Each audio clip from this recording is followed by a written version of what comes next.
Alors, Erev Tov, le sujet du shiur sur la Haftarah de la semaine, en fait, c'est entre la semaine qui précède et la semaine qui suit. C'est Bereshit. Alors, je dis tout de suite là, pour aujourd'hui, ça sera Bereshit. Mais, comment dire, disons, il y a une difficulté à étudier la Haftarah par rapport à la Paracha.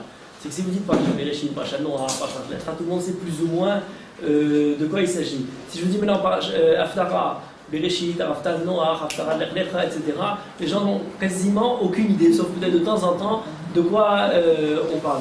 Donc quand l'Haftarah, on l'a déjà lu une première fois le Shabbat, on a déjà quelques idées sur ce dont ça parle, et donc là maintenant je vais expliquer un peu plus profondément la Haftarah de la paracha de Bereshit qu'on a déjà lu Shabbat dernier. Je ne m'engage pas pour toute l'année de cette façon-là, mais en tout cas disons, c'est au moins c'est pour aujourd'hui. Alors, il y a un problème général lorsqu'on étudie la Haftarah ou lorsqu'on étudie le Klal de Nar. Je dirais la chose suivante: étudier le Tanakh ou étudier la Torah chez Balpé, c'est deux mondes totalement différents pour la raison suivante. En propos du Tanakh, on n'a quasiment aucune possibilité de le comprendre réellement. Je vais expliquer pourquoi, c'est très simple. Pour comprendre réellement, et en particulier la névoie, il faut déjà être inspiré un peu du souffle de la névoie. C'est une des raisons pour laquelle on ne comprend très bien le Nar, ou on ne peut approcher d'une certaine manière la compréhension du Nar que lorsqu'on est en Eretz Israël, où on est déjà dans une certaine état d'esprit qui nous approche de la névoie. C'est une des raisons pour laquelle certaines personnes, dès le début, disent « moi je préfère ne pas étudier le Nar ». Il semble que ce n'est pas fait pour eux, ni ce qui concerne Eretz Israël, ni ce qui concerne la névoie.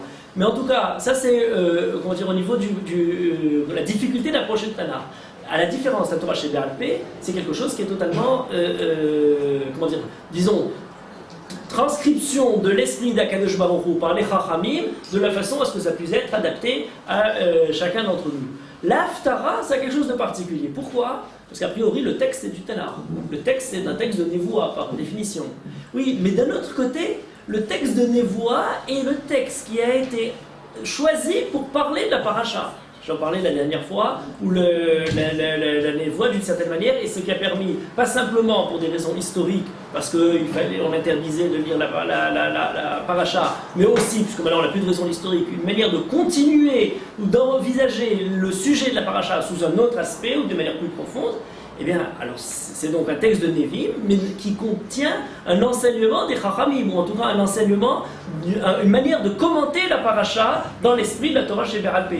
C'est d'une certaine manière la Torah chez Béalpé qui utilise le Nevi'im pour pouvoir expliquer la Torah. Et c'est ce qui nous donne malgré tout une certaine manière de commencer à approcher l'Haftarah. C'est en fait le début du premier commentaire, autre le texte lui-même, sur la Torah. Bien entendu, le début, je dis écrit, puisqu'on a une continuité de la Torah chez Béalpé qui s'est tout le temps transmise. Mais au niveau écrit, c'est la manière d'essayer d'entrevoir, pas simplement l'étude du passage en question, mais l'étude de la Torah, de la paracha à travers ce texte-là. Alors, pour notre Haftarah, celle de Bereshit, un premier point important, avant de commencer même l'Haftarah, c'est qu'elle fait partie du Sefer de Yeshaïa, mais d'une partie très particulière du Sefer de Yeshaïa, c'est la Perek Membet, mais c'est la deuxième partie de Yeshaïa. Moi je dis la deuxième partie de Yeshaïa, parce que pour tous ceux qui ont touché de près ou de loin à des commentaires extérieurs à la Torah, ils vous diront, il y a deux Navi Yeshaïa. Il y a Yeshaïa Rishon et Yeshaïa Sheni. La différence entre les deux passe au Perek Mem. Et pour quelle raison ? Alors là c'est très intéressant, pas tellement pour des raisons de style. Même si certains de nos Chachamim entrevoient une différence de style entre le début d'Yeshaïa et la fin d'Yeshaïa, par exemple Rabbi Avraham ibn Ezra, et c'est pas du tout pour les raisons que je vais citer tout de suite de la critique, et en tout cas pour ces raisons de style, ont donc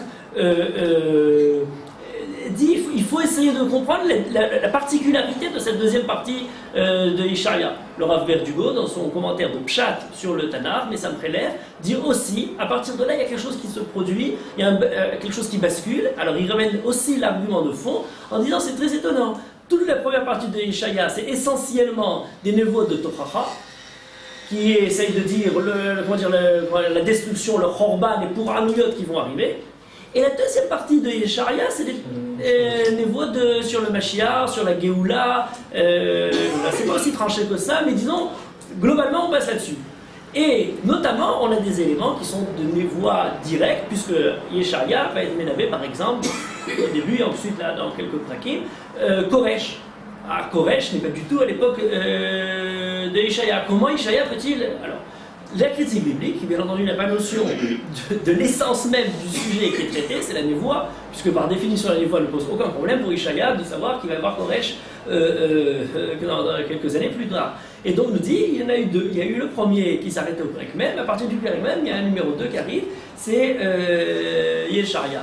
Le problème, et c'est vraiment un manque de bol pour la critique, c'est que sur le rapport entre le première partie d'Ishaïa et la deuxième partie de Ishaïa, il y a beaucoup de problèmes qu'elle peut soulever. Mais sur ce problème-là, la plus haute antiquité, on a toujours, comment dire, la source la plus ancienne du Sefer de Ishaïa nous ramène l'unité entre les deux. Je vous en donne quelques-unes. Les premiers textes qui se trouvent après le Tanakh, par exemple Ben Sira, qui ne fait pas encore partie de la Torah Sheba'al Peh, et notamment à propos de Ben Sira, on a même, j'ai une question de savoir, est-ce que ça fait partie des Sarim Chitzonim, c'est des Sarim qui auraient dû faire partie du Tanakh, mais que les Chachamim ont laissé à l'écart, qui est quand même assez important pour que dans quelques passages du Talmud, on cite un passouk de Ben Sira comme étant d'ivrei Kabbalah, comme étant quelque chose qui malgré tout a quelque chose de la tradition. Ben Sira, de manière claire, évoque un passouk de la deuxième partie en l'attribuant à la vie Yeshaïa. Donc déjà, l'attribution d'Yeshaïa fait partie du Tanakh lui-même.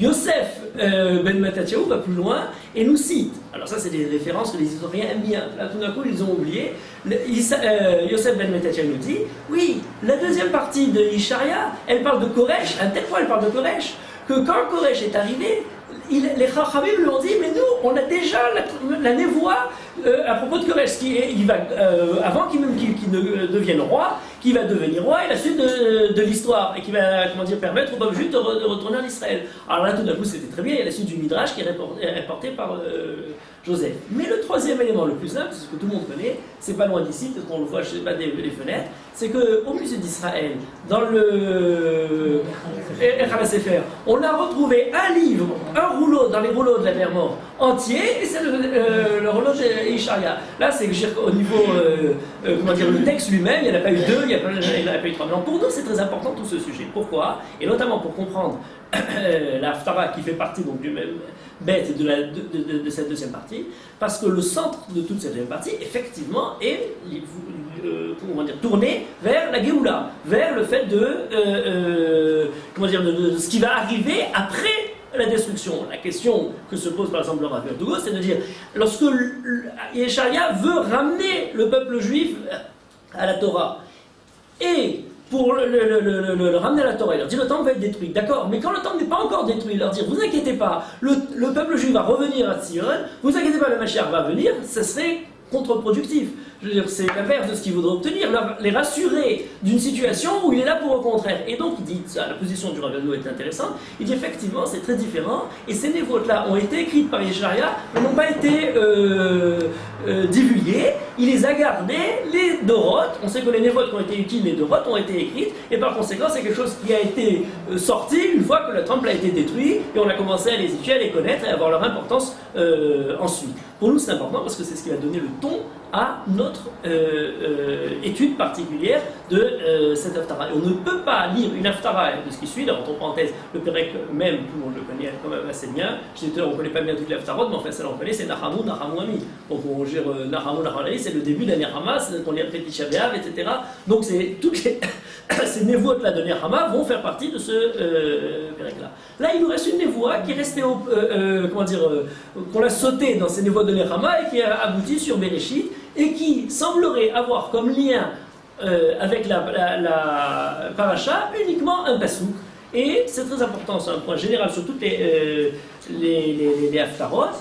Parfois on nous évoque une haftara, on dit ah oui cette haftara pourquoi elle est liée avec cette paracha? Parce qu'il y a ce pasouk ou ce mot où on évoque Noach, qui met Noach, c'est bon, pour la série, alors on dit on évoque Noach. Bon d'accord, mais c'est sûrement pas pour un pasouk, et notamment dans notre haftara en question, c'est sûrement pas pour ce pasouk là, parce qu'on en a des dizaines de psukim pareils. On nous parle de Koamar Ha'el Adonai, Boré Hashamaim Venotehem, Roka Haaretz Ve'Tzeetzaya, Noten Neshama La'am Alea Ve'Ruach La'olchim Ba. Akadosh Baruch Hu, Boré Shamaim Veloter, qui a créé le ciel, je vais le développer dans un instant plus en détail, Roka Haaretz Vetzetzaya, la terre et tout ce qui sort de la terre, Notan Neshama Le'amalea, Veroar Laolchimba, qui donne la vie aux êtres vivants, aux hommes, etc. C'est la création du monde en un pasuk. Oui, mais la création du monde, si on a besoin de rapprocher un pasuk de Bereshit, on en a en pagaille. D'abord, pour commencer, je parlais du Perek Membet Pasuk He. C'est le début de l'Haftara Voilà. Mais si vous vouliez commencer plus tôt, par exemple, vous avez d'autres créations dans le même ordre. Par exemple, dans le Perek même, cette deuxième partie de Ishaïa, c'est très intéressant de voir, il y a presque autant de créations, de description de Briat Olam que d'intention derrière la Briat Olam de ce qu'on peut apprendre. Quasiment dans tous les sujets, il y a la Briat Olam qui apparaît d'une certaine manière. Alors dans le Perek même, donc deux prakim avant, on a un passage qui décrit de manière très très longue la Briat Olam.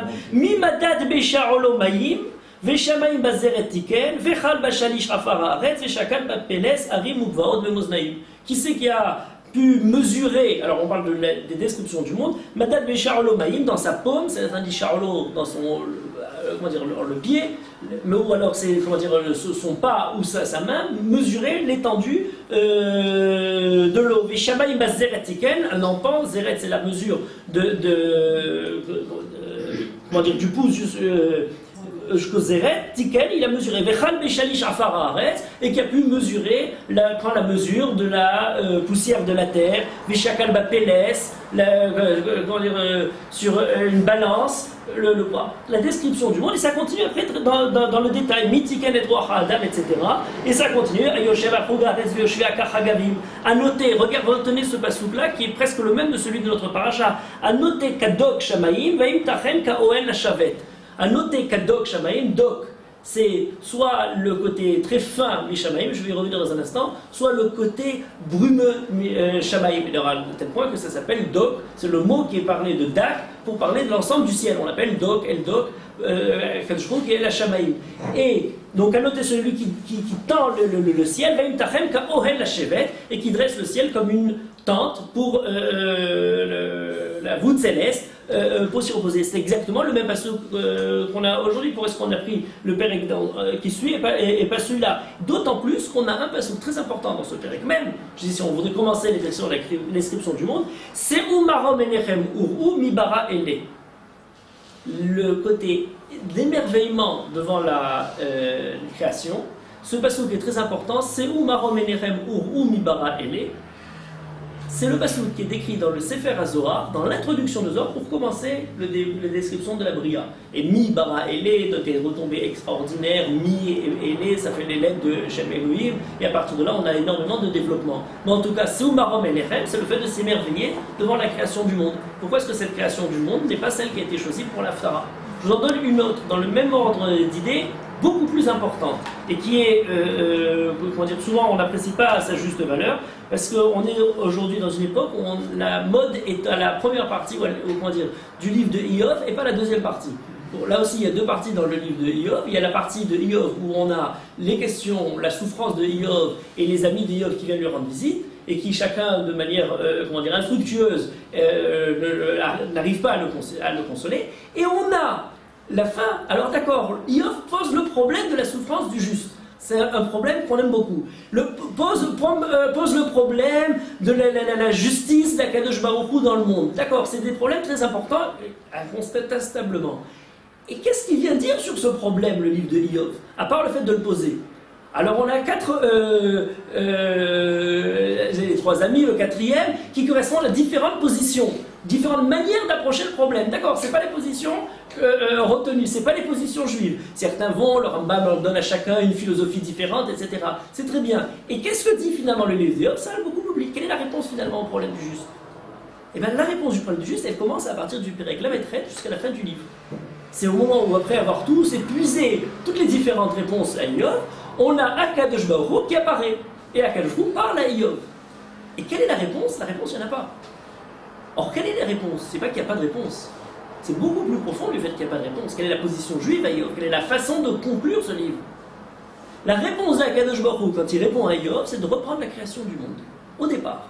et de réécrire différemment la création du monde par rapport à ce qu'on avait on s'était habitué à lire, au moins au niveau de Bereshit.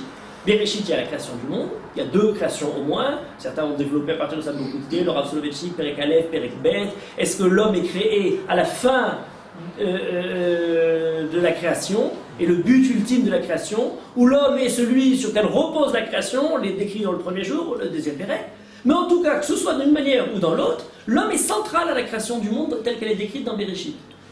Dans le livre de Iyov, la description de la création du monde est totalement renversante. Commence de la façon suivante, lorsque Akadosh Baruch Hu apparaît, Vayan Hashem et Iyov mina se'ara, c'est le Perek Lamedret jusqu'à la fin du livre, Efo hayita beyosdi aretz. Où tu étais quand moi j'ai fondé le monde, l'humanité, la création du monde. Hagedim yada'ata bina.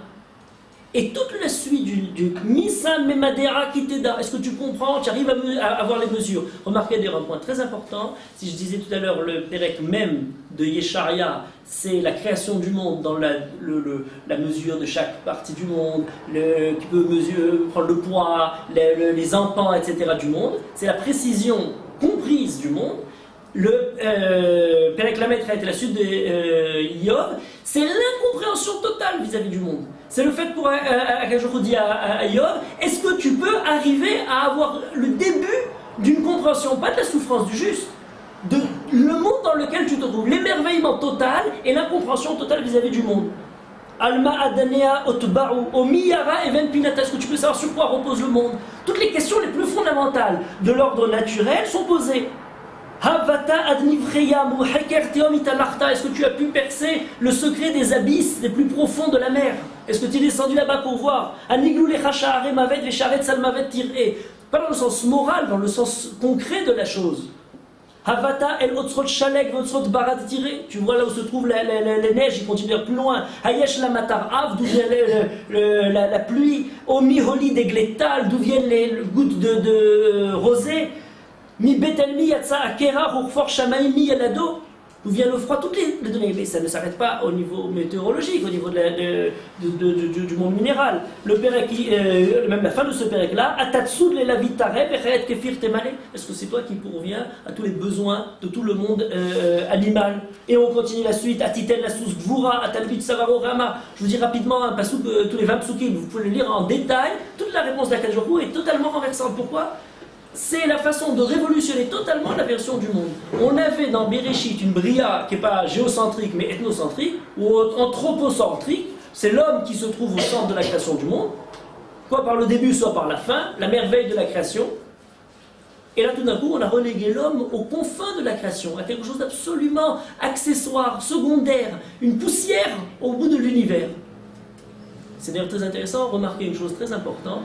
Lorsque on a, la différence de paradigme, on est passé de la compréhension d'un monde géocentrique, où la Terre se trouve au centre, à un monde héliocentrique, où le Soleil se trouve au centre, le problème fondamental n'était pas simplement d'ordre physique, d'ordre astronomique, est-ce qu'il se trouve au centre, peu importe.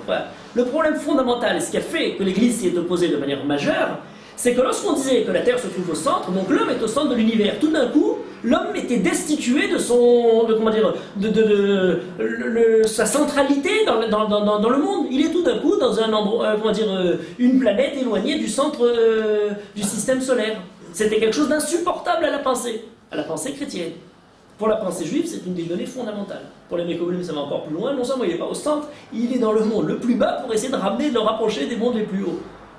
Donc, Iyov répond de Iyov à une réécriture de la création dans laquelle Akadosh Baruch Hu n'est pas du tout dirigé vers l'homme. L'homme est un modèle fondamental objectif ultime, mais pas du tout. L'homme est totalement secondaire.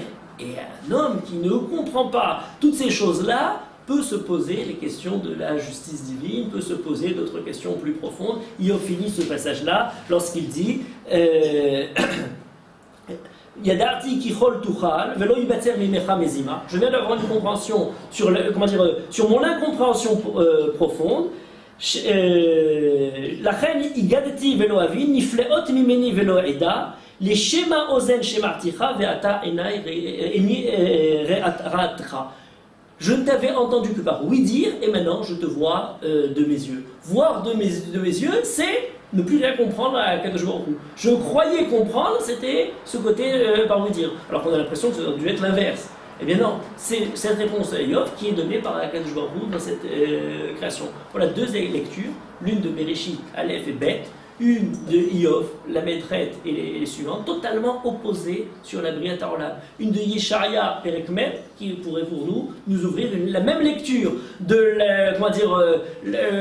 le côté infime de l'homme, mais cette fois-ci dans le côté mesuré et précis de la création d'Akadosh Baruch Hu. On aurait moins dans le livre de Eov, puisque là il s'agit plus du côté émerveillement de la chose. Alors on revient sur notre Perek, le Perek Membet. Perek Membet, qui est choisi pour l'Haftara de Bereshit, on nous dit quelque chose d'autre cette fois-ci.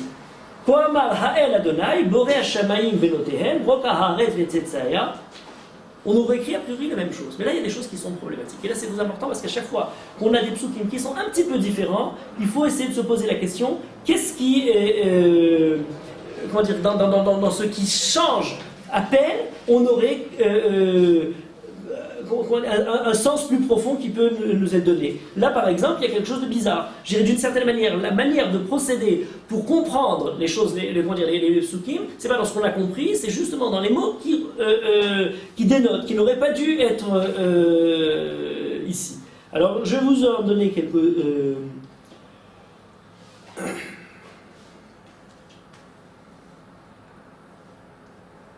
Regardez ce passouk de Yeshaya, même Dalet, Perek Kafé, toujours pour comparer avec notre Perek.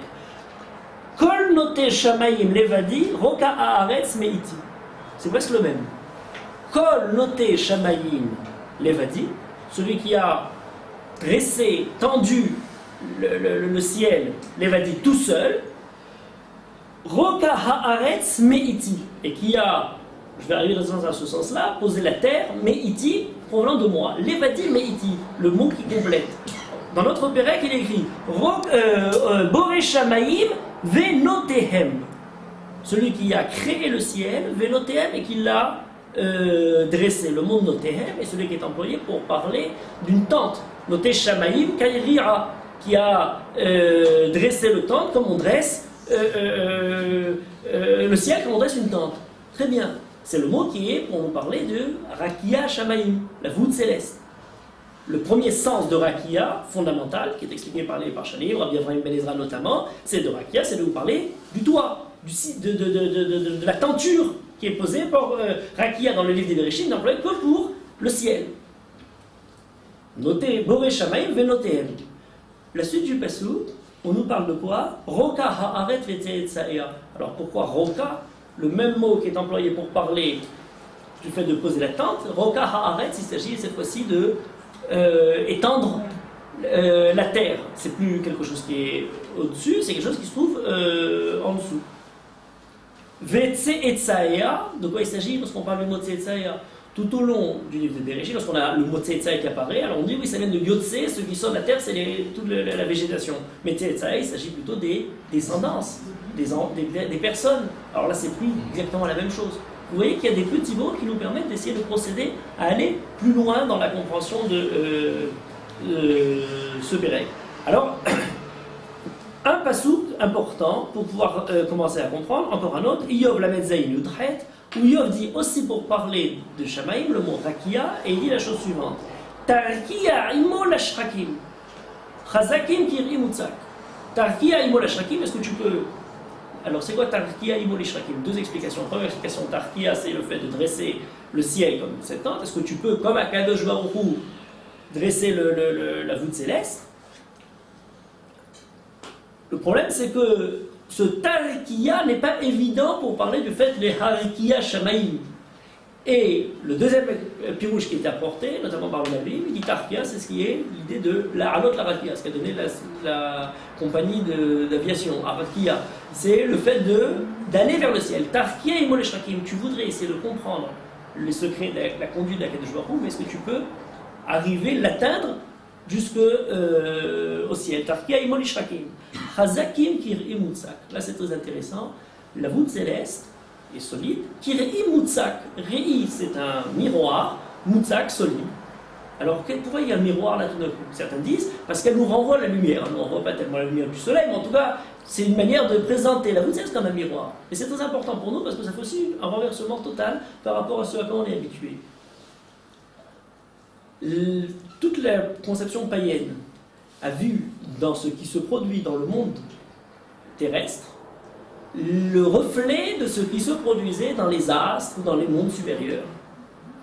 Et nous sommes totalement, dépendants, dirigés par ce qui est déjà destiné par les astres. Nous sommes le reflet du monde supérieur. Voilà la conception païenne. Or, que dit le livre de Iov ici? Kir'i Chazakim Kir'i Mutzak. C'est le Sedvus céleste qui est comme le miroir de notre conduite. Et là, ça change totalement, encore une fois. Vous voyez, on passe d'un je disais tout à l'heure, pour la manière de voir, est-ce que l'homme se trouve au centre ou l'homme se trouve aux confins de l'univers. On avait ce renversement entre Bereshit et Iov. Là, c'est l'inverse. Est-ce que l'homme n'est que le reflet de ce qui se produit dans les mondes supérieurs? Et entre parenthèses, il y a beaucoup de justes dans cette position-là, au niveau Rouhani, par exemple. Mais en aucune manière, il ne s'agit à travers là de destiner la conduite de l'homme.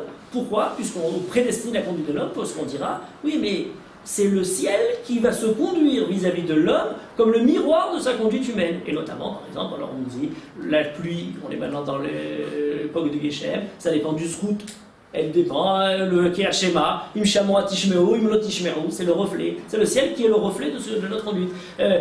Arba Dvarim, Amerot Lokim, on l'a étudié là dans ma Sefet Souka. Les méorotes, les éclipses, etc., des phénomènes de la nature, tout ça. Non, il y a quelque chose de moral à chercher qui influence le monde supérieur. La conduite de l'homme est celle qui va déterminer la conduite d'Akadosh Baruch Hu. Donc le ciel est le reflet de celle qui est dans le monde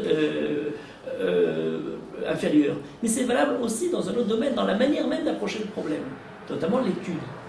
Eh bien, le sujet de ce Rakia à Shamaïm, ce ciel qui est tendu, a été approché par beaucoup de gens extérieurs à la Torah et aussi par certains Chachamim sur un principe très simple. Il faudrait retrouver dans la Torah le reflet de ce qu'on trouve dans le monde physique, ou en tout cas des théories qui courent dans la conception de la cosmologie ou de la façon dont le monde est constitué. Et beaucoup de Chachamim ont expliqué jusqu'à, récemment, jusqu'à aujourd'hui, c'est une étude intéressante, d'essayer de faire ce chemin-là, de voir dans la Torah le reflet de ce monde physique. Oui, mais on nous dit c'est exactement l'inverse. La manière d'étudier est d'essayer de comprendre ce que dit la Torah, et en fonction de voir quel sens, quelle signification elle va pouvoir, éclairer le monde ou la connaissance physique. Pas dans le sens inverse. Je m'explique. Le mot Rakia a été expliqué de différentes façons. Qu'est-ce que c'est que cette voûte céleste? Alors, je n'en dirais pas de voûte concrète. Pendant très longtemps, il y avait une théorie qui était, Moshelet Bekipa, puisqu'il s'agit de la voûte céleste, c'est la théorie d'Aristote, qui disait la chose suivante: il y a dans le monde une séparation entre les mondes supralunaires, qui sont au-dessus de la Lune, et les mondes qui sont au-dessous de la Lune, infralunaires, sublunaires. Pourquoi? Parce que dans les mondes qui sont au-dessous de la Lune, le monde est organisé suivant une matière qui est une matière périssable, qui est déterminée d'après les différentes, les différents éléments connus.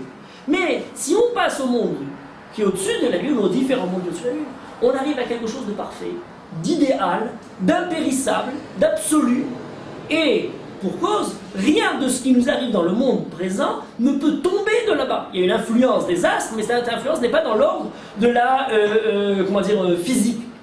Par exemple, comment entrevoir, alors juste un point, comment entrevoir par exemple les chutes de météorites, entrevoir tout simplement la pluie, toutes ces choses-là, etc. C'est très intéressant.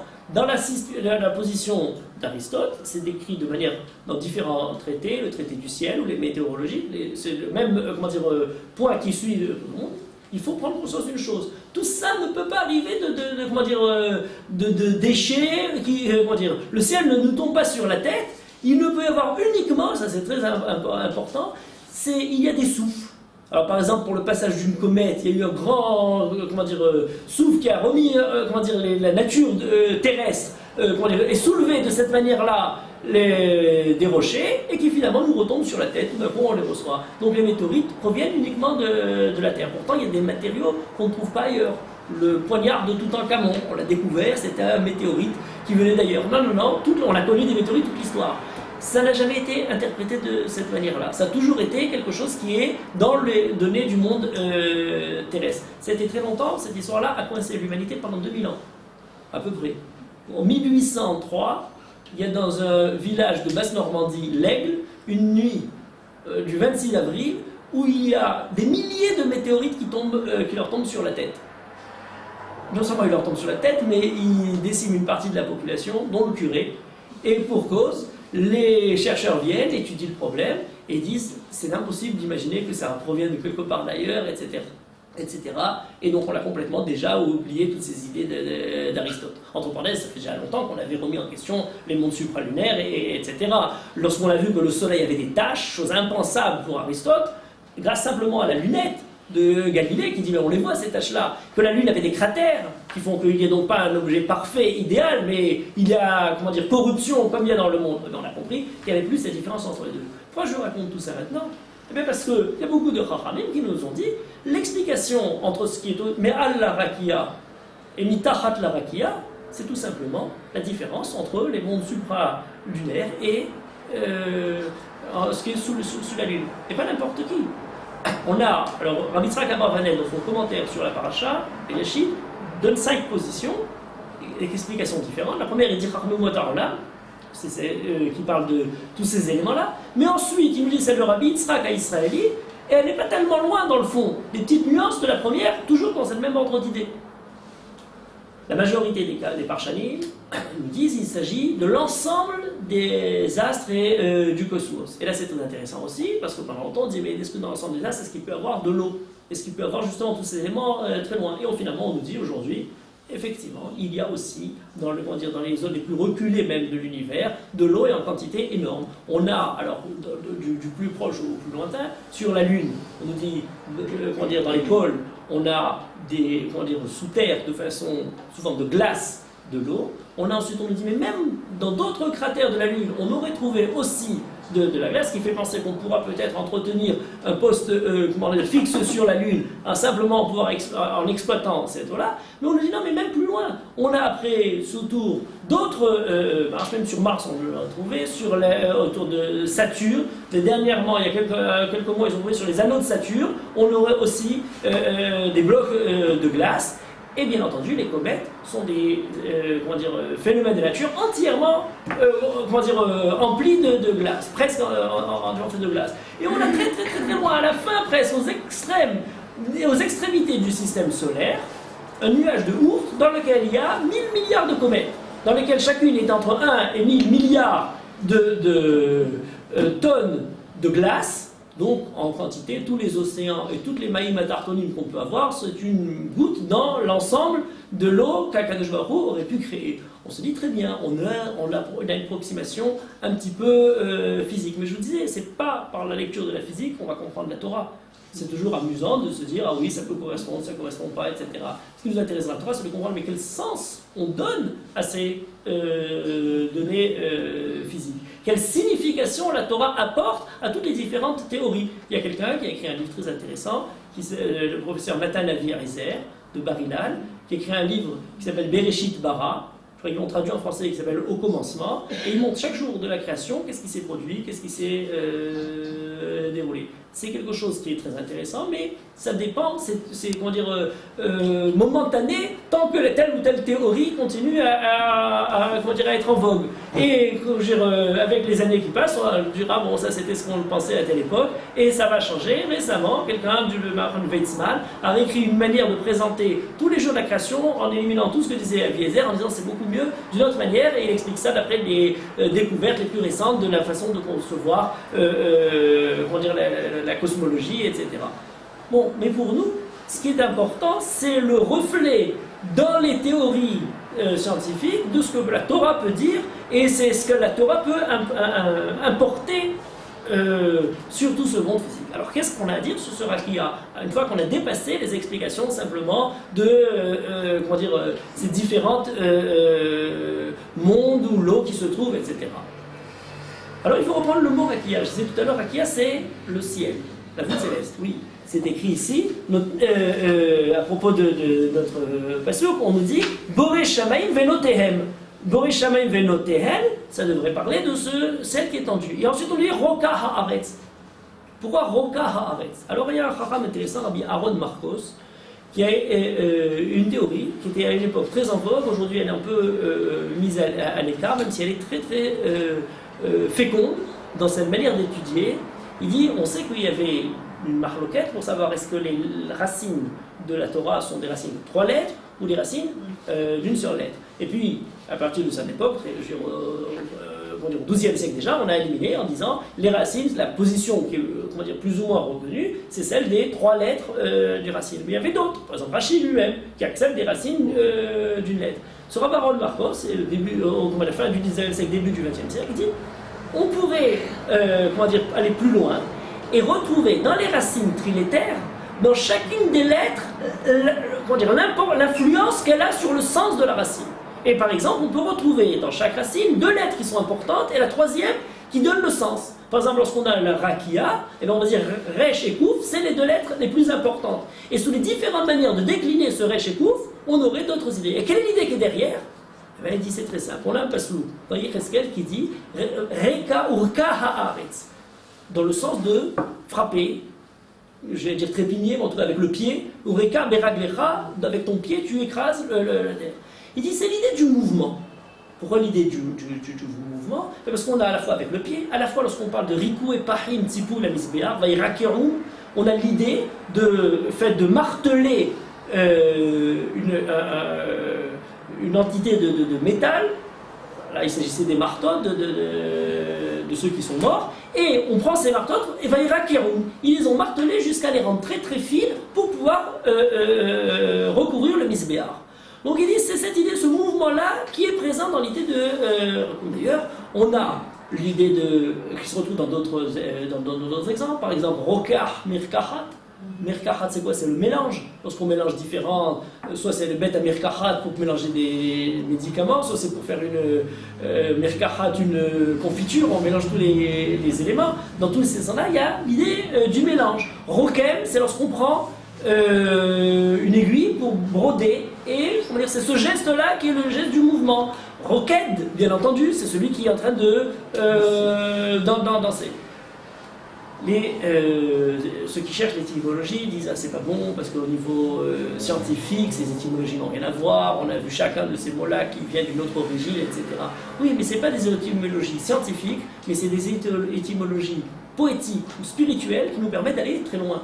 Et c'est ce que fait le Midrash d'ailleurs très généralement, puisqu'il n'est pas, accroché simplement à ce que dit l'origine exacte des mots, il nous permet d'aller et de dépasser ce genre de choses-là plus loin. Et dans les lettres, quand on inverse aussi, on parlait du mouvement, il y a Kara aussi, Alors, la déchirure, et il y a aussi Kéhar, le fait de Kéhara, il y a aussi le racettage. J'ai des choses. Là, on va aller très loin, mais alors dans ce cas-là, on n'est plus dans la même,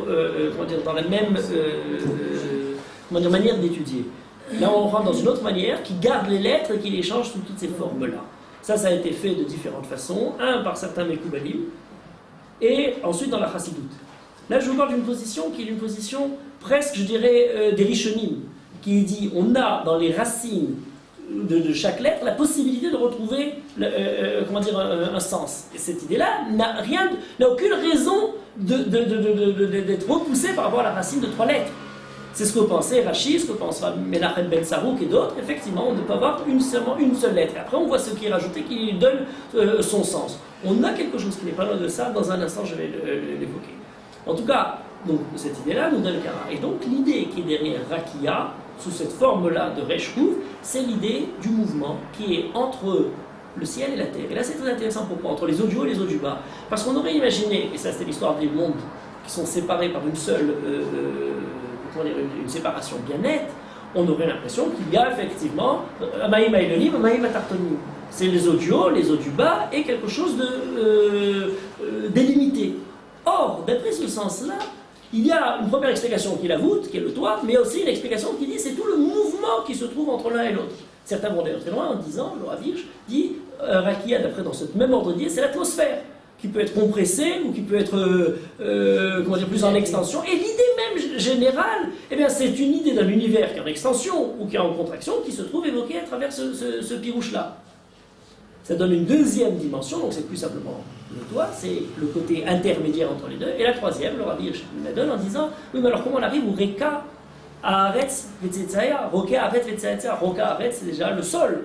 Alors il dit, Roka Haaretz, le sol, il s'agit d'un autre sens, et là on arrive vers cette manière d'entrevoir d'autres mots, comme vous vouliez l'évoquer il y a un instant, c'est d'où vient la racine de Karka.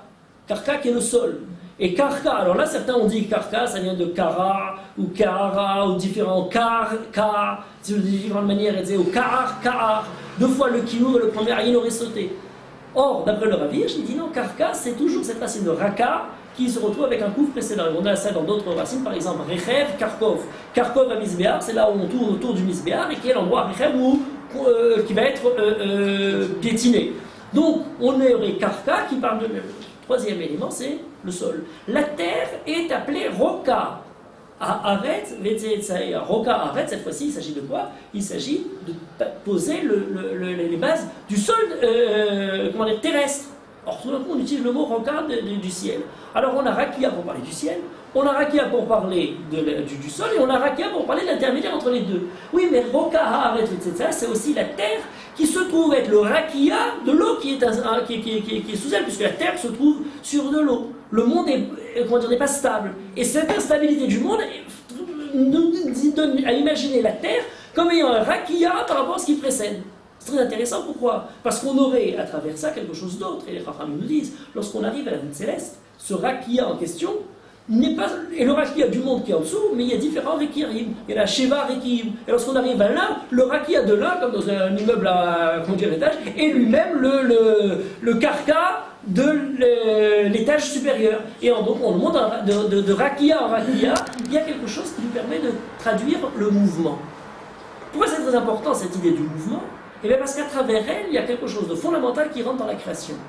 C'est pas quelque chose de donné, c'est pas quelque chose de fixe, c'est pas quelque chose de limité, c'est quelque chose qui va pouvoir être d'une certaine respiration entre le bas et le haut, entre les maïm atartonim et les maïm aglionim. Et si l'univers est en extension ou en contraction, eh bien ça nous oblige à poser la question, qu'est-ce qui donne justement l'énergie à cette chose-là? Et ce point-là, c'est ce qui va être donné par la suite de la névoie en question. Il y a la création du monde, c'est un monde physique. Oui, mais ce monde physique, qu'est-ce qui lui donne son énergie pour respirer? Alors on va retomber sur l'homme, mais d'une manière particulière. Le Passouk, le premier, disait Borei Shamayim venotehem. Venotehem, celui qui tend, comme je disais, une tente, Kayeria. Oui, mais d'où vient ce mot? Le Midrash nous fait alors on est aussi dans des explications, comment dire, au niveau de la langue très lointaine, puisqu'on nous dit le Midrash, nous dit la chose suivante. Roka Hashamayim, Borei Shamayim venotehem. Il dit Akadosh Baruch Hu n'a pas construit le monde comme les hommes construisent quelque chose. Pourquoi? Parce que voilà, quand quelqu'un construit un bateau, il amène d'abord les planches, ensuite les cordes pour les attacher, ensuite les oganim pour pouvoir permettre à ce bateau d'être l'ancre, et ensuite motehem. On n'est pas loin de notem en question. Motehem, c'est quoi? Alors il y a deux explications pour comprendre le Midrash. Première explication, motehem, ce sont les rames. Motéhem, comme les machotim, ce sont avec quoi on rame, donc il n'amène en dernier lieu les rames ou les rameurs, qui vont pouvoir faire avancer le bateau. Mais Akadosh Baruch Hu fait l'inverse.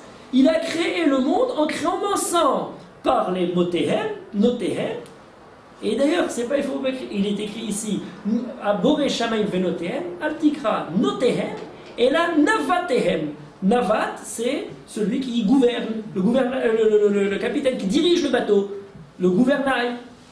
Alors donc, Borei Shamayim Akadosh a d'abord créé ce qui va gouverner le monde, et ensuite il a créé le monde réel. Ce qui fait allusion à la Torah, où Akadosh a d'abord conçu la Torah, et Istakel Batorah ou Bara et Olam. La Torah précède le monde, ce qui donne au monde sa possibilité de subsister, et donner avant même la création physique concrète du monde.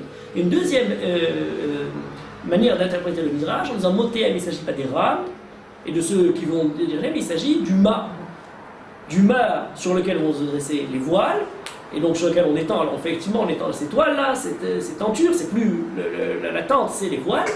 Et dans le monde, Akadosh Baruch Hu n'a pas commencé par créer l'ordre en question, mais a commencé par mettre d'abord les voiles, le souffle, et ensuite il a mis les voiles, et ensuite il a mis le mât, et ensuite il a fait le bateau, et ensuite etc. Ce qui est très intéressant. Pourquoi il y a deux éléments très importants pour tout bateau, qui sont très importants pour tout dans la vie, qui sont très importants dans, dans l'étude de la Torah ou dans toute position juive, c'est le gouvernail et les voiles. Les voiles donnent le souffle, donne l'esprit, donne ce qui permet de faire avancer le bateau. Le gouvernail, c'est ce qui l'empêche de se briser. C'est ce qui permet de diriger le bateau, de ne pas tomber sur les écueils. On n'a pas besoin de gouvernail si vous n'avez pas de voile, votre bateau n'ira pas très loin, puisqu'il n'est pas propulsé par quoi que ce soit. Si vous avez des voiles sans gouvernail, vous risquez de vous briser. On a tous ces deux éléments qui sont nécessaires. Est-ce qu'Akadosh Baruch Hu a d'abord donné le gouvernail, a d'abord donné les lancres, ce qui permet de fixer le bateau, et ensuite il a donné le souffle, ou Akadosh Baruch Hu avait d'abord le souffle, et ensuite simplement a créé le monde tel qu'on le connaît. L'explication du Midrash, et Akadosh Baruch Hu a commencé par Navatem, a commencé d'abord par donner le souffle. Le souffle, c'est la Torah. Le souffle, c'est ceux qui vont diriger le bateau, ceux qui vont le faire avancer, et ensuite il y a le bateau. C'est un paradoxe très intéressant, mais à travers ce paradoxe, il nous met sur la piste de la création du monde autrement que celle qu'on avait conçue jusqu'à présent. Il ne s'agit pas du monde physique qui culmine, qui arrive à son apothéose avec la création de l'homme. Il s'agit de la création de l'homme qui précède d'une certaine manière la création même du monde. Alors où ça nous amène? On nous dit, ça c'est pour notre thème, Roka Haaretz ve'Tze'etzaya. Bien entendu, donc Tze'etzaya, il ne s'agit pas simplement de ce qui pousse sur la terre, de ce qui sort de la terre, de la végétation, mais il s'agit justement de toutes les descendances de Tze'etzaïm qui vont naître de la terre. Il y a quelque chose de plus important à ne pas oublier. Kohamar Hashem, Ha'el Hashem, Moritz Hashamayim. Ha'el Hashem, alors là c'est très important. Pourquoi on a cette évocation du Zubasu? Ha'el Adonai. Le nom Yudke Vavke est le nom d'Akadosh Baruch Hu qui évoque la Midat HaRachamim. Le nom Elohim est le nom qui évoque la Midat HaDin. On dit Bereshit bara Elohim et Hashem et Haaretz, et ensuite Bero Hashem et Elohim. On le dit, Akadosh Baruch Hu a créé le monde par Midat HaDin, mais ensuite il a voulu créer, mais il s'est dit il faut l'associer, il n'est même pas semblé l'associer, les Akdim, Midat HaRachamim, les Midat HaDin. Alors là, tout d'un coup, on a Ha'el, qui n'est pas Elohim, qui est en soi, a priori tout seul, aurait pu laisser penser Midat Rachamim. On a El Rachum Vechanoun, on a Hashem El Rachum, le nom, le nom qu'on invoque aussi pour le Rachamim d'une certaine manière. Mais c'est un Rachamim bien particulier. Alors pour répondre à cette question, on a d'autres choses, on dit Boré, on ne dit pas Bara, Bara Elohim. Vous voyez que la création est reprise et réécrite différemment. Bara Hashamayim Venotem. Alors, Bara c'est au passé, Boré c'est au présent. Il y a la création historique et il y a la création qui se refait. Boré Mechadesh Betuvo Becholiom Tamil Maaseh Bereshit. Il continue à la faire. Mais par quel moyen il continue à créer le monde? Une autre création bien connue, c'est celle du Agadol, au-delà de la Kitov, qui est le Lam Prasdo. Et on a tout ce Mizmor de Tehillim qui reprend la création du monde. C'est-à-dire là-bas où on trouve aussi, la première fois, Roka Haaretz Alamaim, Roka Haaretz Alamaim, qui est le Lam Prasdo. Il y a 26 psukim différents dans ce qui est le Lam Prasdo. 26 fois qui est le Lam Prasdo, la Gemara dans Maseret Tzarim dit pourquoi. Il s'agit des 26 générations qui ont précédé Matan Torah. Pourquoi 26 générations qui précèdent Matan Torah, on a qui le Lam Prasdo? Pour la raison très simple. Akadosh Baruch Hu ikdim et midat harachamim et midat ad-din. Lorsqu'on n'avait pas la possibilité de donner au monde sa possibilité de subsister pour le tzedek, pour le srout, et pas simplement pour le chesed. On a besoin du rachamim d'Akadosh Baruch Hu quand on n'a pas la Torah. Le monde, avant de recevoir la Torah, ne subsiste que parce qu'Akadosh Baruch Hu a un bienfait d'Akadosh Baruch Hu entièrement gratuit. Et pourtant l'humanité est en train de dégénérer. Le fait de recevoir la Torah donne à l'homme la possibilité de donner au monde sa justification, sa raison d'être, par le srout et pas par le rachamim. Par conséquent, après ces Kavvav qui le Lam Prasdo, on a maintenant une autre création qui vient par le mérite de la Torah et qui n'est plus liée avec le Prasdo. Il est Ha'el Adonai, Boré Shamayim Venotem. Ha'el Hashem, c'est quoi? C'est dans l'idée du rachamim, puisque la Torah elle-même donnée est un chesed, mais c'est un chesed qui est ordonné, qui correspond à une loi, à une règle, à une norme, à quelque chose qui va être une midat ad-din, d'une certaine manière, la midat ad-din du chesed. Voilà pourquoi on a Kohamar Ha'el Adonai, Boré Shamayim Venotem. On a la création qui recommence avec quelque chose d'autre. Qu'est-ce que c'est ce point central? C'est la présence du Ham Israël et c'est la justification du monde pour l'Am Israël. D'ailleurs, Lorsqu'on a dans Bereshit, il y a des explications qui sont ramenées déjà par Rashi, qui dit pourquoi Bereshit, il y a un fameux problème de grammaire, c'est un passage qui ne pourrait pas marcher, Bereshit bara, Bereshit est une forme construite, donc on aurait dû ou Bereshit bero, ou Barishona bara.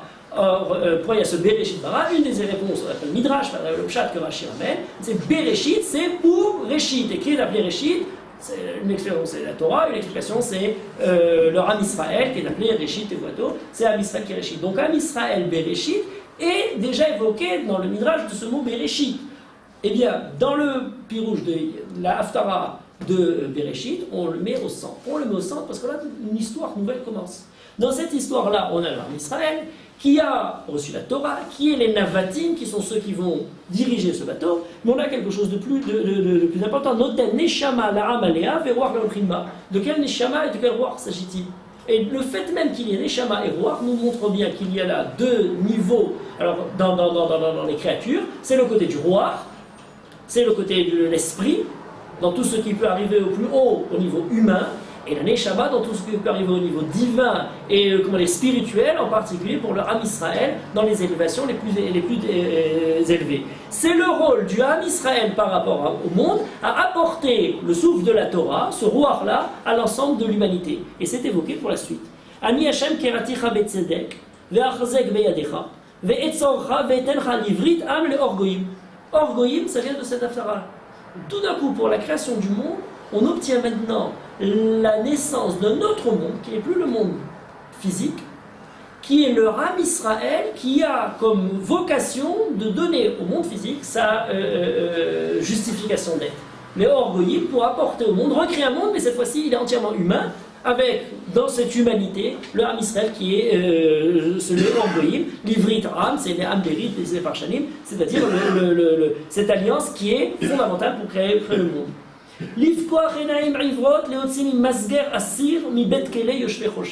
Et là, c'est intéressant parce qu'on passe à un deuxième niveau. Je disais la création du monde, Matan Torah, et la suite de toute l'Haftara va parler pas seulement de la Torah, mais la Torah, d'une certaine manière, n'a pas pu s'accomplir dans l'Am Israël dans ses premiers essais, puisqu'on parle en Galout, etc. Le Navi là nous parle du Mashiach, où après avoir failli plus d'une fois, on arrive finalement à renouveler de manière fondamentale. Et c'est la Géoula. Ce renouvellement de la Géoula est ce qui va être évoqué en disant l'Ifkoach Enaim Livrot. Et je vais revenir encore sur cette histoire des yeux qui sont aveugles. Le Tzimi Masger Assir, pourquoi est-ce qu'il faut sortir le prisonnier de sa prison, Mibet Kele Yoshve Rocher? Parce qu'effectivement, toute l'idée de la Galoute se présente comme étant une obscurité qui n'est pas sans rappeler l'obscurité, cette fois-ci, du monde avant d'avoir été créé Rocher Alpeneteum. On l'a aussi un Rocher, mais c'est le Rocher avant la création du Am Israël. Toute la Haftara maintenant est la création du Am Israël par rapport à un monde qui se trouvait dans l'obscurité qui le précède. Ani Hashem Ushmi Urvodi Le'acher Loetel Utilati la Pessilim. Avec la création du monde, avec les hommes, sont arrivés une falsification de toute idée divine, c'est l'idolâtrie. Donc condamnation des Pessilim. Harishonot Inebaou Vachadashot Animagid. Rishonot, c'est les premières névoites, mais c'est la première manière de décrire la création. Vachadashot Animagid, c'est le fait de recréer, de redécrire une nouvelle fois la création. C'est la névoie qui parle du nouveau monde, de la Géoula qui va venir. Beterem Titzmachna, Ashmiya Etrem, je vous en parlerai. Shirul Adrei Shir Hadash Tilato Mikse Aretz. Et on a une deuxième répétition sur la création du monde. On nous parle maintenant de l'ensemble de l'univers. Mais cette fois-ci, encore une fois, il s'agit du monde humain, du Am Israël qui revient en Israël. Shirul Hashem Shir Hadash Tilato Mikse Aretz. Yorde Hayam, Umlo, Im Veyoshveem, Yisum Midbar Ve'arav. On a quasiment tous les extrémités des dispersions d'Israël. Midbar Ve'arav, Chatserim Teshev Kedar, Yoshve Sela, Rosh Harim Itzvahu. Or, ce qui est très intéressant, c'est pas seulement le retour en Israël dans tout ce qu'il a vis-à-vis d'Israël, c'est de manière générale, tout l'ensemble du monde maintenant va se remettre à parler, à évoquer le Shir Hadash, la parole d'Akadosh Baruch Hu. Il s'agissait de justifier l'humanité, de justifier la création du monde. Par conséquent, c'est, même avant même le retour spécifique en Israël, c'est l'idée même du Am Israël qui permet de faire tonner la voix d'Akadosh Baruch Hu aux confins de l'univers. Yasimul Adonai Kavod, Utilato, Ba'iyim Yakidu. jusqu'aux îles les plus éloignées, Teilato, sa louange est faite. Adonai Kagibor Yetzek, Ishmil Hamot Yair Kina, petite allusion au fait qu'il n'y a pas de douleur dans la Bria, comme il n'y a pas de douleur dans la Géoula, comme il n'y a pas de douleur, c'est le fait de détruire, de punir, d'éliminer tout le mal et les pervers, et qui se donne là dans cette Milchama, ce Mishpat final. Yaria Fiatzia, Haloival, Yidgabar. Et là on passe à un point très important, c'est Akadosh Baruch Hu qui nous dit qu'il y a quelque chose de nouveau qui va se faire. Qu'est-ce qui va se faire? Alors, excusez-moi, encore une description de la destruction. Très important. Il y a, on parlait de ça avant Rosh Hashanah, la naissance, Kayoleda Efrei, qui est maintenant cette fois-ci le fait de mettre au monde le Am Israël, toute cette nouvelle création qui se déroule maintenant, et Chesheti Merolam, jusqu'à présent j'étais silencieux. J'ai laissé faire le monde tel qu'il était. Maintenant, Akadosh Baruch Hu va intervenir. Cette intervention est une nouvelle création. Et ce silence d'Akadosh Baruch Hu, qui semblait être quelque chose dans lequel il ne parle pas, vous allez voir qu'il a des retombées sur le fait de voir bloquer presque tous les sens. Achavi varim ukvarot vechol esbam ovish. Akadosh Baruch Hu détruit tout le monde.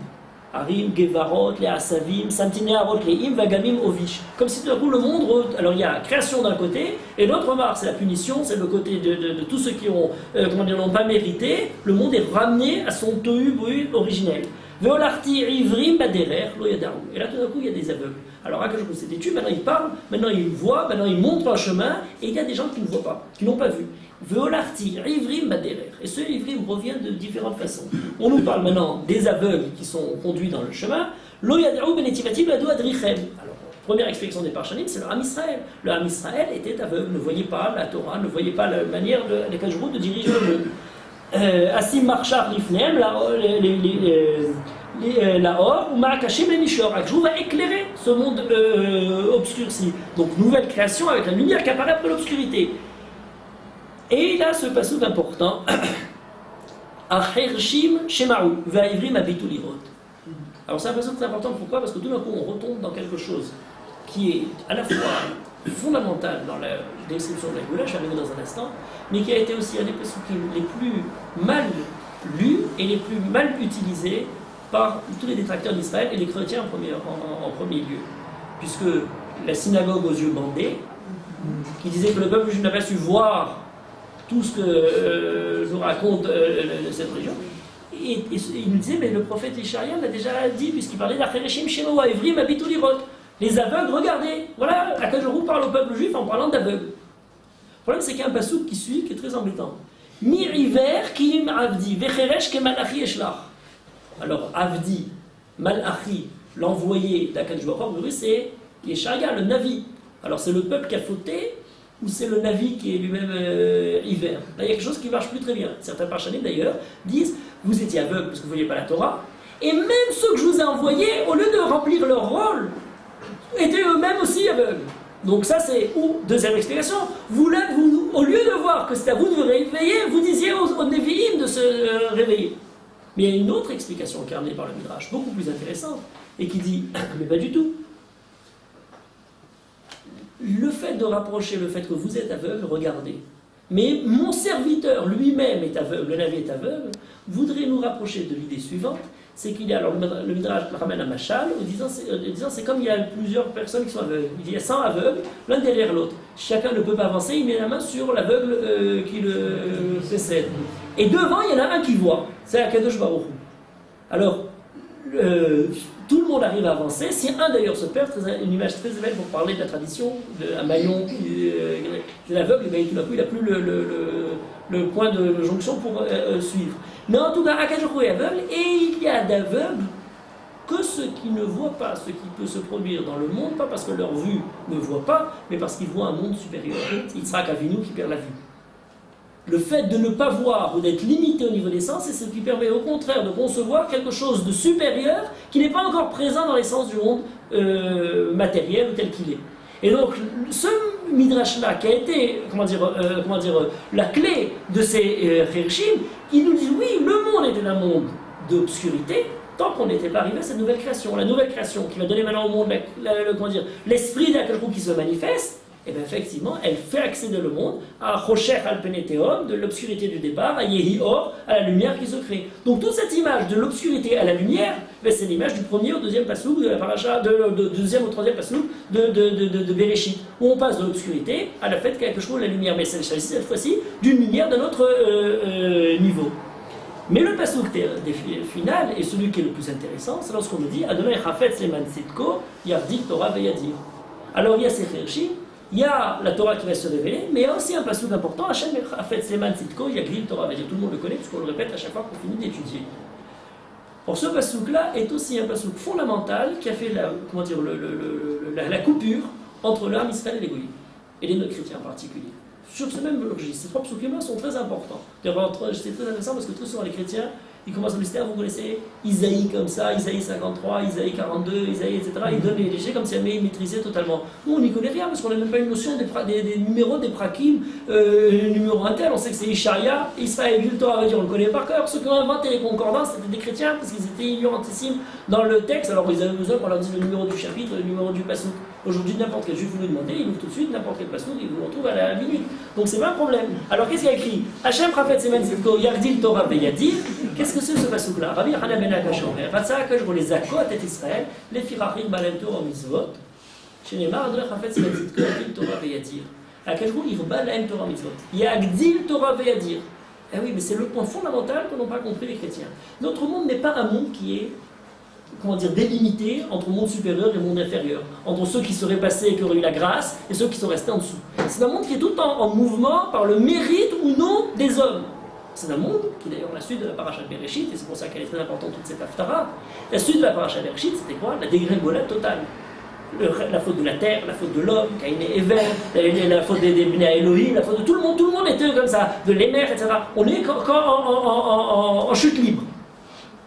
Après, j'allais dire, à Noach Rappel, on récupère un petit peu, nouvelle création, Abraham, un petit espoir jusqu'à la Matan Torah, le Ham Israël qui se réveille. Très bien. Mais dans cette dégringolade, on a quelque chose de fondamental, c'est ce qu'Akadjoro nous donne, l'espoir qui va donner malgré tout une possibilité de survivre derrière tout ça. Or cet espoir-là, c'est pas la grâce de ceux qui nous auraient abandonné toutes les mitzvot et qui disent qu'il suffit de croire avec cet acrobate pour pouvoir croire. En fait, il y a quelque chose de plus intéressant. Je reviens dans un instant d'ailleurs à l'acrobate. Mais en tout cas, Hachem Chafetz Leman Tzidko Yardil Torah Veyadir. Le Rambam donne une explication fondamentale sur ce verset. Mishnah, Rabbi Yochanan ben Akash, Ratsa Akash, les Zakot et Israël. Pourquoi les Zakot et Israël, c'est fondamental. Les débuts du christianisme a été en disant non seulement qu'il n'y a pas besoin de faire les mitzvot, mais les mitzvot, c'est une punition que Dieu a donnée aux Juifs. Parce qu'ils étaient pervers, parce qu'ils avaient fauté, il a fallu leur donner des mitzvot. La Torah, qui pour nous était créée avant le monde, était l'aboutissement, la justification de la création, c'était la suite de la faute. La faute des goyim, ils n'ont pas voulu l'apprendre la Torah. C'est la faute. Et c'est pour vous faire fauter. C'est quelque chose de génial, entre parenthèses, le déclic. Il y a beaucoup de criminalité, les prisons sont remplies, on va du jour au lendemain éliminer totalement toute possibilité de criminalité. C'est très simple, on brûle le code civil, le code pénal, on brûle tout, il n'y a aucun problème. Du jour au lendemain, vous n'avez aucune criminalité, aucun problème. C'est exactement la solution chrétienne. Alors maintenant, qu'est-ce qu'on dit Rabbi Yochanan ben Akash, les Zakot et Israël? La Torah est un scout.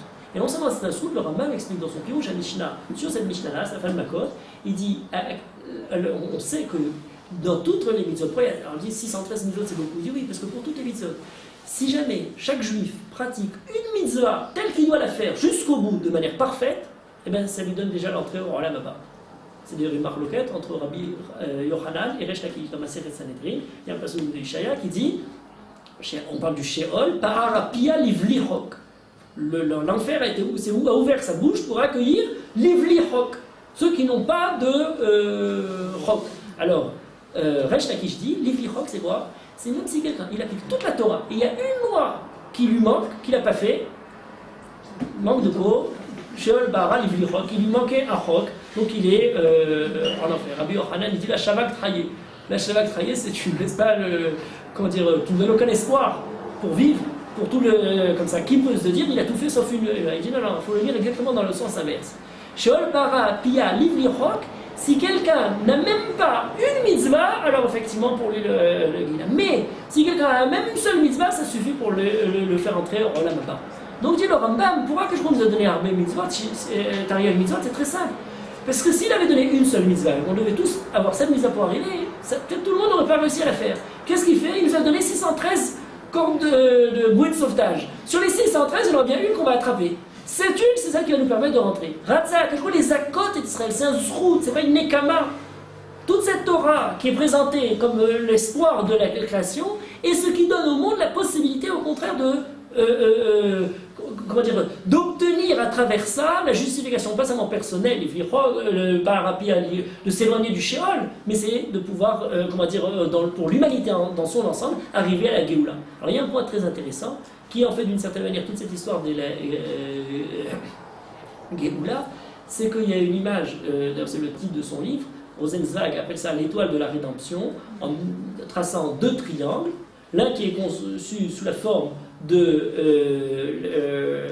la création, la révélation et la délivrance, c'est les trois premiers axes, et l'autre part il y a Hachem, l'homme et le monde. D'accord? Entre l'homme, Akadosh Baruch Hu, l'homme et le monde, et le deuxième c'est les différentes manières de régir l'un l'autre. Entre Hachem et le monde, par exemple, il y a la création. Entre Hachem et l'homme, il y a la révélation. Et entre l'homme et le monde, il y a la Géoula. D'une certaine manière, à travers ce cadre-là, ça pourrait que ça donne le Magen David, puisqu'on est retourné sur l'autre, eh bien on aurait toutes les possibilités de lire chacun des passages en question. Il y a la création du monde, qui peut se lire sous la forme de la Briat HaOlam, mais qui peut se lire aussi sous la forme de l'Aïd Galout, de Matan Torah, et qui peut se lire aussi sous la forme de la Géoula. On devrait tout reprendre de cette manière-là. Et à ce moment-là, on a une autre manière de revoir ce que disent les différentes personnes qui cherchent à trouver des jonctions entre la science et la Torah, comment comprendre, comment justifier le nombre de milliards, des milliards d'années par rapport aux années de la création, et toutes ces questions-là très intéressantes. La réponse est donnée dans un midrash de Shemot Rabbah, où on nous dit la chose suivante: Avnimus Agardi. Alors, d'après le Rabbi Ben Amozeg, il s'agirait de Eunomé de Gadir, il transforme le Gardir en Gadir, parce que c'est des inversions qui existent, et c'est un philosophe qui était à l'époque des Chachamim, qui a posé la question aux Chachamim, en leur disant comment Akadosh Baruch Hu a créé le monde. Et les Chachamim lui disent, c'est une question dans laquelle il faut poser la question à... on n'a pas trop la réponse à cette question-là, très bien, il y en a un qui s'y connaît là-dessus, c'est Yosef Abanai. Yosef Abanai, j'allais le traduire Joseph le charpentier, pour la raison suivante, c'est qu'il est en train de faire des acrobaties en haut d'une maison qu'il est en train, d'une charpente, en train de construire cette maison. Il est en haut du toit et arrive le philosophe Avnimos Agardi et qui lui demande: j'ai une question à te poser. Il lui dit: moi j'ai pas le temps pour répondre à ces questions parce que je suis en train de travailler et je ne dois pas perdre une minute du travail. Je suis sririum, c'est pas mon, je suis redevable. Ce point-là est peut-être le plus important de toute l'histoire. La précision au niveau du temps et au niveau de la droiture du travailleur par rapport à celui chez qui il travaille. Il dit: j'ai pas le temps. Il lui dit: mais je veux descendre en tout cas. Il dit: mais si tu veux, pose ta question d'en bas, si je connais la réponse, je te la donne. Alors il lui pose la question, je le donne dans le texte, et il lui dit, alors après il leur pose la question, il lui dit: ma question c'est très simple, c'est comment Akadosh Baruch Hu a créé le monde. Il dit: c'est ça la question, pas de problème, ça je te donne tout de suite la réponse. Il lui dit de la façon suivante: Afar Mikisak, il a pris un peu de terre à côté du Kisei Akavod, Zarak Alamayim, il a jeté ça sur l'eau, mais là ça arrête, et Tzrorot Aktanot, il y avait des pierres, des cailloux un peu plus gros, c'est ce qu'a fait les montagnes. Alors il n'y a pas besoin de descendre, la réponse est: on a expédié le problème. Il dit: mais je vais te répondre à une question que tu ne t'es pas posée, qui est plus intéressante que la tienne. Et la réponse qu'il dit, il dit: voilà, je vais te dire une chose qui est très importante. Il y a un passouk de Michelet qui dit la chose suivante: Koved Even, Venetel Chol, Vekaras Evil, Kaved Mishenem. Je répète: Koved Even, la pierre est lourde. Venetel Chol, et le sable est aussi lourd. Vekaras Evil, Kaved Mishenem. Et la colère du Evil, vous allez voir tout ce qui est ce Evil en question, Kaved Mishenem est plus lourd que les deux. Alors l'explication là, c'est juste la traduction littérale. L'expression est un Koved Even. Eh bien, c'est une question très intéressante de se poser la question comment on parlait tout à l'heure justement de la terre, Roka, Aretz, Alamaïm. Si le monde est fait d'eau, il y a le magma et la tectonique des plaques au-dessus qui sont sur l'eau. Comment se fait-il que ces pierres, ces monts extrêmement lourds ne s'enfoncent pas finalement, ne tombent pas dans la question d'une pertinence importante? Kovet Even, le poids de toute cette terre qui ne... Venetel Hol, deuxième question opposée. Au fond des mers, vous avez du sable. Il y a de l'eau, des masses d'eau dessus. Mais pourquoi il n'y a pas d'infiltration qui font que le sable, que toute cette eau se perd? Et on devrait avoir finalement, petit à moment, dans n'importe quel endroit, on a ces infiltrations. Pas d'infiltration, le sable. Des questions hautement philosophiques. Il faudrait réfléchir à ces questions-là. Physique, ça vous intéresse beaucoup. Et de ces questions-là, Karas Evil Kaved Michelem. La colère d'Akadosh Baruch Hu vis-à-vis des imbéciles qui posent ces questions-là est beaucoup plus lourde que celle de poids de ces questions-là. J'explique ça d'une autre manière. Yosef Abana est en train de travailler. Il sait qu'on peut poser des questions. Comment le monde a été créé il y a 5778 000 ou 15 000, 13 milliards et quelques années, etc. On peut aller très loin dans le passé pour poser la question. Et se peut aller très loin dans l'espace pour se poser combien d'années-lumière nous séparent du fin de la galaxie, etc., etc. Oui, mais il y a des problèmes très immédiats. Et parmi ces problèmes très immédiats, il y a quelqu'un qui se trouve sur sa charpente, en haut du toit, comme à Kadosh Baruch Hu, sur le toit. Alors il y en a au toit du monde, et pas besoin d'arriver au toit du monde pour se poser cette question-là. On est au toit d'une maison, et on a un travail à faire. Et dans ce travail-là, il y a ce Yosef Abanaï, qui ne parle pas de Roka, Aretz, Shamaïm, comment on va parler du monde lunaire au monde supralunaire, mais du monde dans lequel nous vivons. Et dans ce monde-là en question, on peut le déranger, lui faire perdre une minute de son travail pour lui poser des questions philosophiques. Oui, mais tu es désœuvré, philosophe. Tu es en train de t'occuper de toutes ces questions-là, peut-être parce que tu n'es pas confronté aux questions réelles, qui sont les questions qui sont posées par Akadosh Baruch Hu. Les questions fondamentales posées par Akadosh Baruch Hu sont de l'ordre du devoir, pas comment ce qui s'est passé pour que le monde soit créé il y a 5000 ans. Boré, comment Akadosh Baruch Hu aujourd'hui continue à créer le monde. Comment le monde créé de la façon dont il a été créé, au temps où il a été créé, aux confins de la galaxie où il a été créé, continue aujourd'hui à pouvoir continuer à tenir. La réponse de l'Haftara est fondamentale. C'est ce notéhem, navatéhem, ce qui avant que le monde physique avait été créé, donnait l'esprit, le souffle qui permettait à ce monde-là de subsister. Voilà ce que dit le Midrash. Voilà d'une certaine manière ce que le Chachamim ont voulu nous donner dans cette Haftara. Et je crois qu'il y a quelque chose d'assez important par le fait que, on donne la Haftarot parce qu'on a perdu la lecture de la Torah.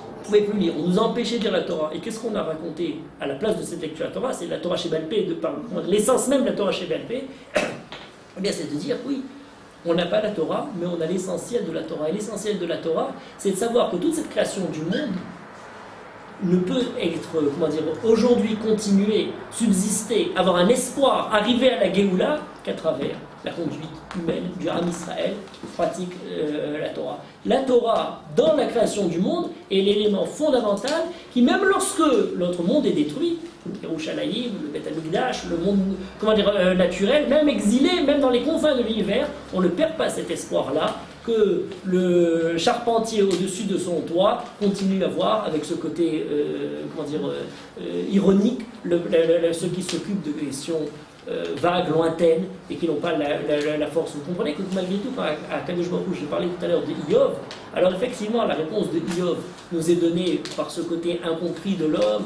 le fait qu'on ne voit pas, on n'arrive pas, comment tu oses poser ces questions-là, etc. On l'accepte, la réponse du juste qui souffre, mais la réponse du juif, la réponse du Navi, la réponse de celui qui nous dit quoi faire, comment se conduire, elle se trouve ici. Elle se trouve dans l'appel à l'action, elle se trouve dans l'appel à la Torah. Et ça, c'est d'une certaine manière le rôle de la Haftara, d'une manière générale, par rapport à la paracha telle qu'elle nous est donnée. C'est la Torah chez Balvé par rapport à la Torah chez Birkat.